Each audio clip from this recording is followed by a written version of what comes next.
Hi guys, it's Cash, and today we're going to have a look at how to heal Ruby life pools as a Preservation Evoker. We'll take a look at talents, rotation, and we'll even go through setting up some audio alerts to help you prepare for the important stuff. A little disclaimer though, this is not a full guide on every pack and mechanic in this dungeon. I'm just going to cover the pain points for a healer and how to handle them as a pre-VOKER. So firstly, talents. This is the build I run for Ruby life pools specifically, and I will put a link in the description below. I've tuned it for maximum healing, so I've skipped a few DPS talents like Instinctive Arcana in favor of talents like Inherent Resistance, since pretty much everything in here is magic damage. I also usually skip Bountiful Bloom because I like to put 2 points into Hover, but there's quite a lot of stacking in Ruby life pools, so I will use Emerald Blossom more frequently. Also, I tell myself anyway. Over in the spec tree, this singular talent that makes Ruby life pools bearable is this one here, Spiritual Clarity. By reducing the cooldown of Spirit Bloom to just 20 seconds, it now aligns perfectly with two major AoE damage abilities in this dungeon, and that just makes it so much easier to manage. We'll cover those in the rotation section of the guide, but trust me, you're going to want to take this talent. I also choose to take Dreamwalker because this dungeon has just so many floor swirlies and pushes and pulls, so I feel like it's just safer to be able to move while I'm using Emerald Communion. And I usually run an empath build, which means that I have a lot of essence regeneration. But without that, because I've taken Spiritual Clarity, I prefer to take Power Nexus and just have the 6 essences ready to go. So as I mentioned, I gave up some DPS talents, and in the spec tree, I forfeited the Life Force Mender talent here, so I could max out Renewing Breath and Grace Period. So the point of this build is to use echoes to blanket your group in reversions before big damage comes out, and then Grace Period means that they will receive a 10% healing buff or 20% healing if they have 2 reversions, because it totally stacks. You want to rotate through spending your echoes on reversions to make use of Grace Period, or use your echoes for Verdant Embrace to make use of Lifebind. Either way, you're giving your whole group a healing buff, and then you're leaning heavily on Spirit Bloom and Dream Breath to top everyone up. Okay, next, I have a question for you. Do you sometimes find yourself with tunnel vision just staring at those health bars? Or does something go wrong and then you lose track of time? Or do you find yourself falling behind in healing? If so, I have talked about this before, and I will always talk about the importance of audio alerts. It's not for everyone. Tuna plays in complete silence. I don't know how, but it works for him, but for me, customizing my audio alerts for the things that matter makes such a difference. So I want to go over which abilities I've assigned custom sounds to in Ruby life pools to improve my gameplay and keep me alert. And hey, if you like this section of the video, please tell me in the comments. I've never shared any of this detail before, and I'm curious if it's helpful or if it's like a waste of time. So if you use Bigwigs or Deadly Boss mods, they already come with little alerts for pretty much every ability, but we can add custom sounds to the things that are important for healing. So I'll just quickly demo how to do this in Bigwigs. If you use Deadly Boss mods, I don't know, sorry. Maybe get Bigwigs. So to open Bigwigs, you just type /BW, and on the right hand tab you've got dungeon bosses, and this lists all the dungeons. If you're looking, for example, for Temple of the Jade Serpent, you need to look under Missa Pandaria and so on and so forth, but we can look under Dragonflight for Ruby life pools. On the right hand side you've got the drop down menu that shows the bosses plus the trash. The cool thing about this is that it shows you each ability that the boss casts, and it also has a description of them as well, just in case you're not sure. Clicking on the little arrows, this is the page where you can add a countdown if you want to. You can also choose options like emphasize or to send a message, but we're looking for the sound tab. I've read it the bike horn set for this one, but by clicking on that arrow, you have all these options. You can go through them at your own leisure. There are so many, but I advise that you just stick to a couple. So just select whatever one it is you want, click on the back button, and that'll save. And that's it. So I suggest you come up with your own meaning for each custom sound. Don't just randomly add any sound to the abilities we're about to go through, because that will just be confusing. For instance, anything that involves my tank needing assistance, I assign a cat meowing sound. Anything that requires me to reposition, I assign a bike horn sound, like beep beep bitch move. For Miss Chillwan, I assign a sound to the hail bomb so I can move out of the swirlies, but I also add a countdown so I can be in position to drop the spiky ice in a good spot. Also, Frost Overload, I assign both a sound and a countdown just so I can make sure that I am preparing for the group-wide pulse damage. That's it for her. For Sir Blaze Hoof, I assign a sound to Ritual of Blaze Binding. This is the ability that summons the ad, and I assign the sound so I can make sure that I move out of the swirly. So again, I use the bike horn, just like I did for the hail bombs. Roaring Blaze is AoE damage from the ad. This is and should be interrupted, but I still assign just a small sound to it so I can be aware and just check that cast bar to make sure that it's being interrupted so I can prepare to heal if it's not. Molten Boulder is the ability that drops the molten boulder, so it gets a sound effect, but also a countdown just to make sure that I am in a good position to bait that boulder out of the way. And finally, Searing Blows is a tank hit. I use the cat sound alert so I can make sure that I assist my tank when that's going off, because it hurts. Mr. Stormvane and his dragon. For Inferno Core, that is the circle that gets placed around you with the dot. That also means you drop the fire puddles. I assign a sound effect, the bike horn, just so I can make sure that I drop them out of the way. Roaring Fire Breath is that huge, very obvious frontal, but I still assign it a sound effect. Sometimes I get a little bit lost in what I'm doing, and just having a big sound effect go off reminds me to look around, see what the dragon is. Interrupting Cloudburst is AoE damage and an interrupt, so I assign a countdown just so I can make sure that I am prepared, as well as the custom sound alert for when it goes off. That way I know it's safe to heal without getting interrupted. And finally, Storm Slam is a tank hit with a dispellable dot. This dot does need to be dispelled because it is a vulnerability dot, so I emphasize it on my screen, and I also assign it the cat meow. As for the trash, you've got 3 main abilities to look out for. Before the first boss, you've got the Flash, Frost, Earthshaper. They're so hard to say.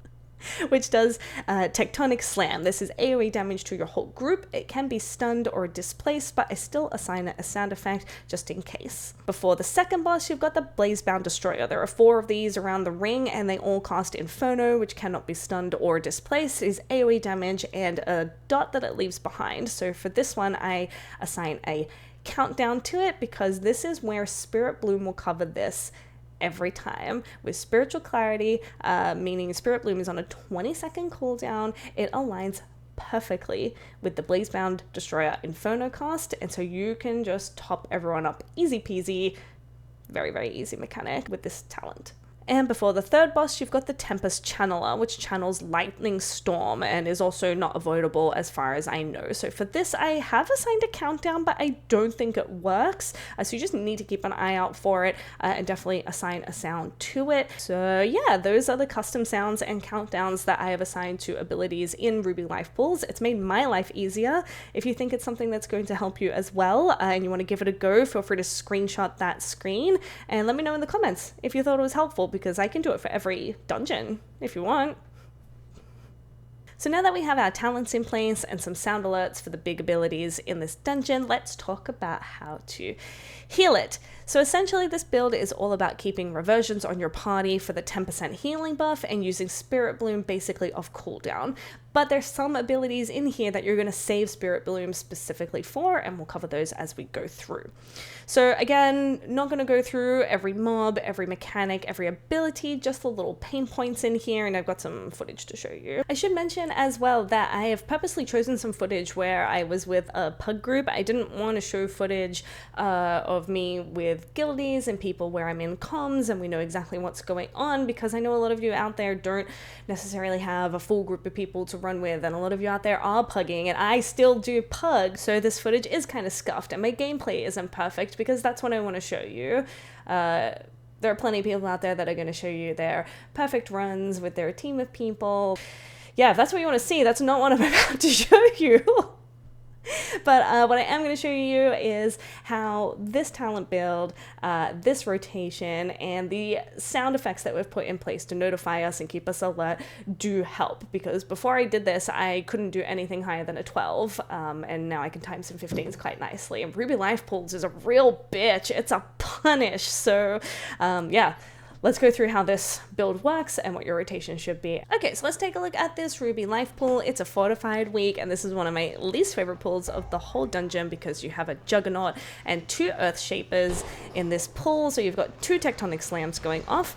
I'll just pause it for a quick second. You may have heard that gunshot, and you can see the little alert here. So the gunshot means that tectonic slam is going off, and you can see that this one here does go off. I do remember this footage. I do die. I mean to Emerald Blossom the melee, but I accidentally Verdant Embrace and I die. So do as I say, not as I do.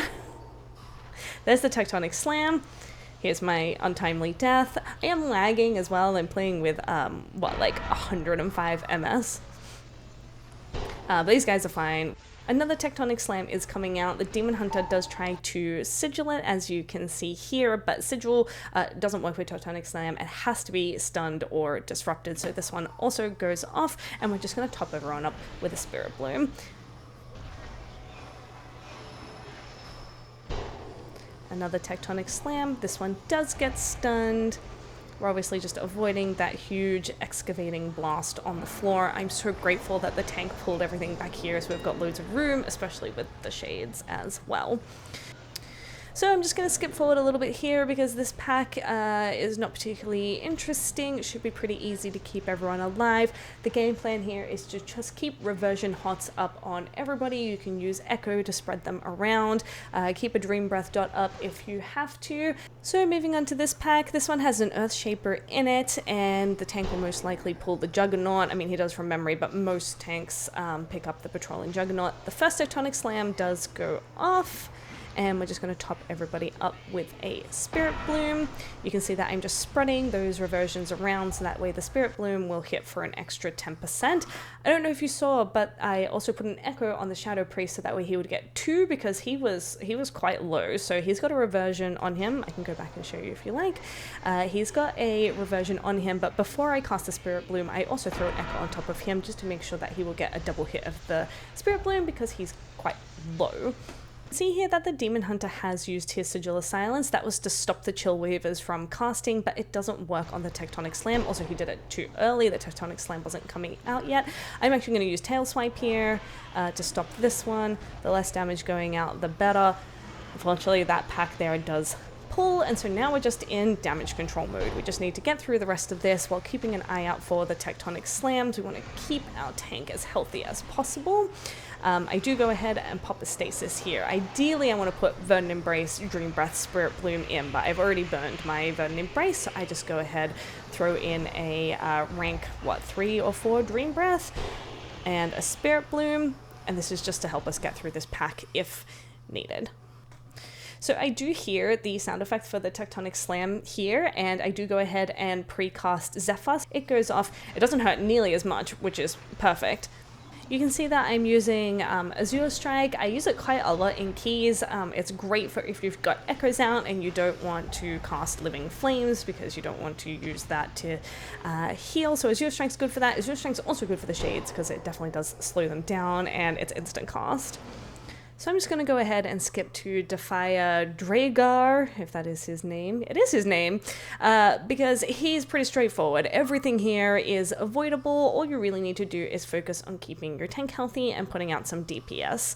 The 2 abilities that he casts is still Barrage. That's the one that puts the swirlies on the ground under your feet, and that is a tank hit. The more that the tank gets hit, the more swirlies go out, and they can drop quite low quite quickly, so you do want to keep them healthy during that going out. And straight afterwards he casts Blazing Rush. That is a frontal charge. Should be easy to dodge, but as you can see, perhaps not.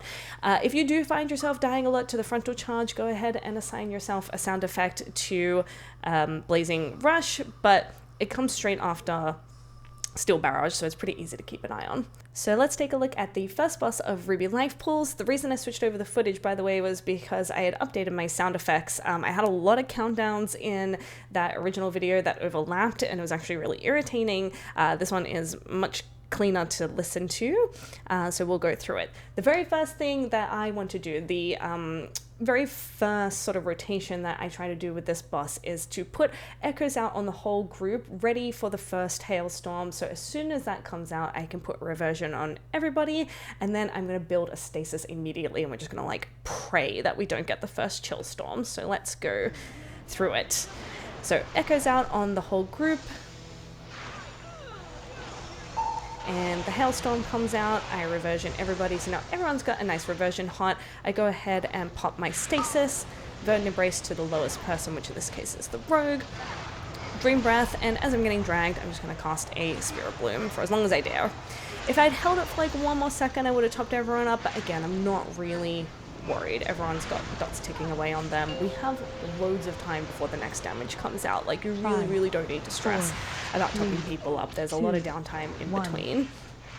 So Awakened Whelps come out, and this is what I've been saving my stasis for. I'm just going to let a few little ticks go off so I don't waste it, because it's a pretty big stasis, and boom, everybody's topped. But the DPS is a little bit slow here, so everyone starts to drop quite low again, and I go ahead and pop tip the scales, Spirit Bloom, and we actually get a tick of Frost Overload. I've turned around to look at the boss to be like, oh my god, who's gonna kick this thing? And we don't get the shield down in time, so I actually have to go ahead and use Emerald Communion here, which is not what I want to use it for. I absolutely plan to have Echoes, Lifebind, Emerald Communion for the next Awakened Whelps, but now I'm just going to have to improvise because I definitely would have died there. This is also not ideal. I get the next chill storm. I'm not too stressed there. I have reversions out on a couple of people. I go ahead and pop Zephyr, which is going to help mitigate some of that damage, and I power up a Dream Breath, and everybody is okay. The hailstorm goes out, everyone is fine, and we're just preparing for the next Awakened Whelp. So we're just keeping in mind that I don't have the rotation anymore that I was planning for, which was to Echo, Lifebind, Emerald Communion. So I'm just going to do a scuff version of that by using a health potion instead. So first up, Obsidian Scales. Spirit Bloom, crossing my fingers that this gets out in time. I'm going to Echo whoever I can, pop Verdant Embrace, a health potion, and a Dream Breath just to cover it all off. And thankfully we break the shield in time this time. And now we're on the other side of the Awakened Whelps. The boss is as good as dead if everything goes according to plan. So I've got stasis back up. I'm going to throw Echoes out on most of my party. Reversion that warrior when he gets back from dropping the chill storm. Release my stasis, which is full of Echoes. Echo the warrior that got missed. And I actually Verdant Embrace here. I kind of wish that I had Dream Breath instead, but you know, the boss is as good as dead. The only thing that's coming out now is Hailstorm, and she should die before the chill storm makes it out of the way. And there you go. That is my very scuffed first boss of Ruby life pools. We're going to skip ahead to some of the trash. I'm not going to go through every single pool before the second boss because it's all very, very similar, but I'll just show you how to get through some of the harder stuff. So let's get on to that. So I'm just going to skip ahead to this pack that has a Destroyer in it and talk you through how the Spiritual Clarity talent just makes this so easy to deal with.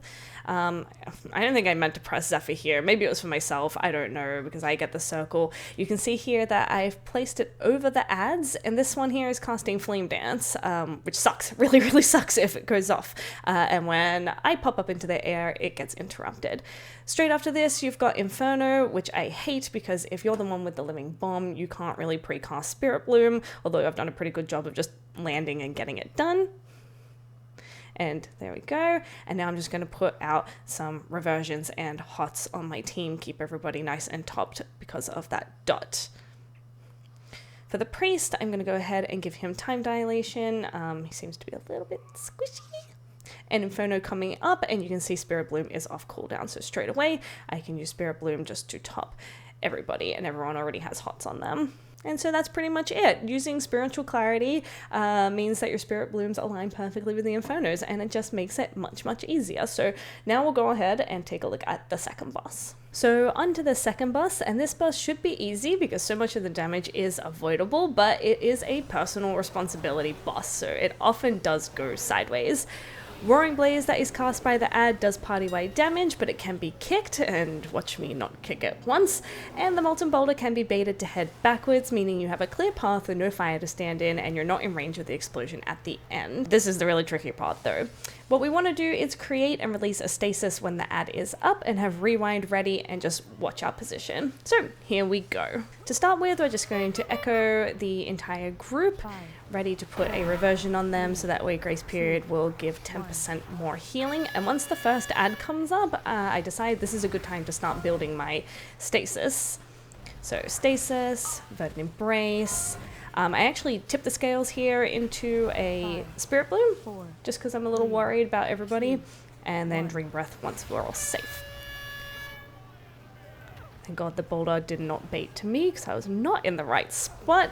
But from here, it's basically rinse and repeat. So we've got our stasis ready for this ad, so we're pretty covered. I get in position just in case the boulder's going to bait to me, because it is coming out now. It rolls backwards. We're pretty safe. I'm just helping with a bit of DPS. I blew my stasis because why not? 5, 4, 3. Jumping out of the way of the burnout, getting ready for the boulder. In position, perfect.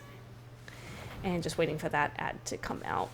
So with this one, I'm just putting reversions out, and then I'm going to start fishing for some Essence Burst procs, because I would actually like to echo the group Lifebind and Emerald Communion, but you can see here that I don't end up getting it. I'm casting some Living Flames. My tank is getting smacked by Searing Blows, and so I just go ahead and press rewind. Always good to have it, and I don't really plan when I'm going to use it. It's always just my emergency, button. And so here we have a little bit of a bad overlap as well, because our ad is still up, and then the Molten Boulder is coming out, but it's not too bad. Like, the boss is pretty much dead. We've still got tons of room to move in front of us. I'm just focusing on DPS here. 5, 4, 3. This time I do have some Essence Burst procs, so I'm going to go ahead and cover my whole group in reversions. And now we're just trying to get the boss down. Like, that boulder goes off in the wrong direction, but that's okay. Boss is pretty dead. A little scary at the end there. And that's that. So it is much easier with a melee group, I will admit. But yeah, just positioning, have something ready for the ads up, and don't plan your rewind. And so leading up to the third boss, the trash here is pretty straightforward. You're going to keep an eye on that channeler there for when it casts Lightning Storm. Other than that, we're just keeping our group covered in reversion, so grace period does 10% extra healing, and you just want to be prepared for this. So here I just tip the scales into a Spirit Bloom. I probably don't need to follow it up with a Dream Breath. That is just a bad habit. That's like a building a stasis habit. I do it again later in the next pack as well. Zephyr's a great one for this as well, because it is pulsing AoE damage. I think I use it up here. And I guess the main thing is you just want to make sure, not that it's really in your control, but you want to make sure that they're not pulling too many of these groups together. You want to keep it to one channeler if possible. That's just going to make it much easier.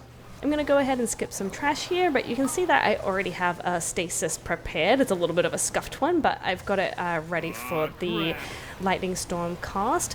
I think here I did pop rewind, but I think I was actually going for Renewing Blaze. They're actually quite close together on my keybinds, because I definitely blew that way too early. If you do want to use rewind on that pack, you want to make sure it's after a couple of pulses from the cast, not at the beginning like I did. Not sure what I did there. But you can see here the next Lightning Storm cast is coming up. I hit Zephyr and my stasis actually runs out, but that is perfectly timed. Completely on purpose, I swear. So this pack, as long as you're prepared for the Lightning Storms, and you don't stand in those swirlies, these packs are not too difficult. And finally, onto the last boss, we need to remember to dispel Storm Slam from the tank and keep the people with Inferno Core healthy, which can be tricky as they usually run away to drop the puddles somewhere safe. This is the second AoE damage ability where the Spiritual Clarity talent makes this a little bit easier, because our 20-second Spirit Bloom aligns perfectly with Interrupting Cloudburst. We obviously can't precast it, it has interrupting in the name, but it is available to top the group up after every single one. So stay out of the fire, try to stay in range, and good luck. Alright, so let's get through it. Again, echo reversion, my whole group, just keep that nice hot on everybody for that 10% extra healing. Dispel Storm Slam from your tank and then top them up immediately. I pop a stasis. I put an echo into my stasis. Actually, I put 2 echoes in with a Spirit Bloom, and that is just in case my tank gets low. He will get 2 hits of the Spirit Bloom, which he got just then, and he'll get again when I release from the stasis. So Storm Slam comes up again, just dispel the tank, stay out of the frontal. Interrupting Cloudburst is coming out. I'm a little bit behind on my Spirit Bloom, so I just go ahead and Dream Breath. This one, I do start to cast Spirit Bloom, and then remember that I have it in the stasis, and everybody is nice and healthy. Storm Slam goes off. Don't forget to dispel your tank. Twisted gets the Inferno Core, just keeping him healthy, and I believe I get caught in this one. Yeah, I do. And it hurts like hell. Being hit by the frontal puts so many stacks of Inferno Core on. Lita saves my life. We accidentally pull some ads, but I mean, we're fine for time. Everyone's pretty healthy. We just need to keep dispelling the tank is the priority and keeping up with the interrupting cloudbursts. So here goes another one, but I need to move out of the way before I can cast a Spirit Bloom. And here's again where I fall a little bit behind, so I just go ahead and tip the scales after dispelling tank. Tip the scales into a Spirit Bloom to get everyone nice and healthy, which again means I'm going to be behind for the next one. It does line up perfectly. I just sort of scuff my rotation up with this one, but the dragon's dead. Not a lot is going on anymore. We can start to DPS. Just keep your tank healthy and don't get interrupted by the interrupting cloudburst. We do get another one here, and you can see Spirit Bloom is perfectly available for it, but it doesn't even go off because we're done. Easy.